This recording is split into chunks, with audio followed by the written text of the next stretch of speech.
Hello, fellow What Patters. This is Nutter Butter, coming to you with a quick summary of Lost.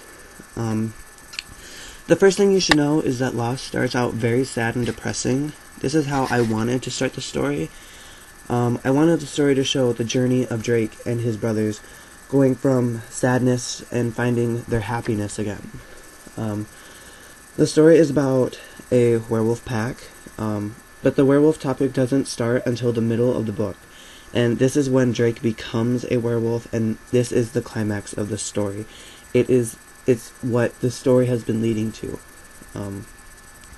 It starts with the other brothers becoming wolves, and then when he changes, you hit the climax of the story, and it's just boom. Something you should know about Lost is that most people think Chris is the bad guy of the story, and when I started writing his character, that's what I intended him to be, but as the story went on, I made him more of a good thing that happened to the family than a bad thing. There are some things that lead you to think that Chris is the bad guy in the story, though, and those are misleaders. The bad guy of the story isn't introduced until the second book, which is called Wander.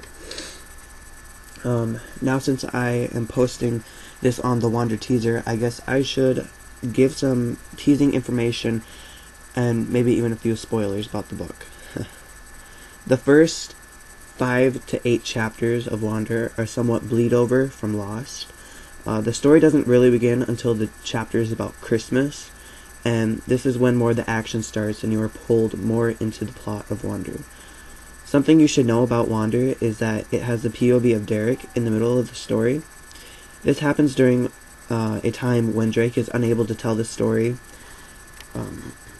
which, with the POV change, you are able to see into Drake's mindset, and you can see what he thinks about things.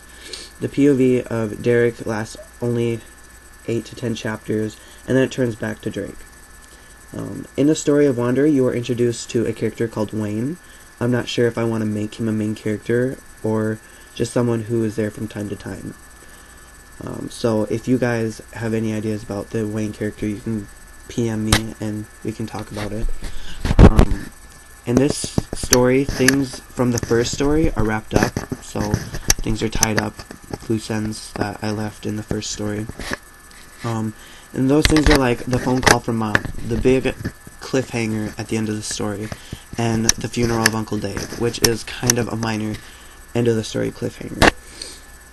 Wander definitely has more action and more suspense than Lost did, and there are more wolves and more dreams, which will make it a little more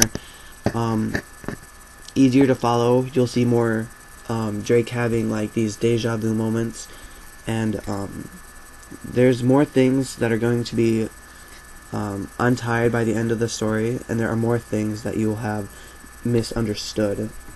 There will also be a few times of heartbreak between Drake and Hazel, which makes this story so different from the first.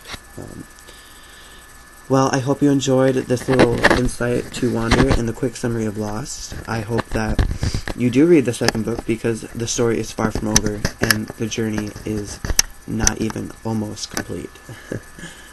This is What Patter, Nutter Butter. Peace out.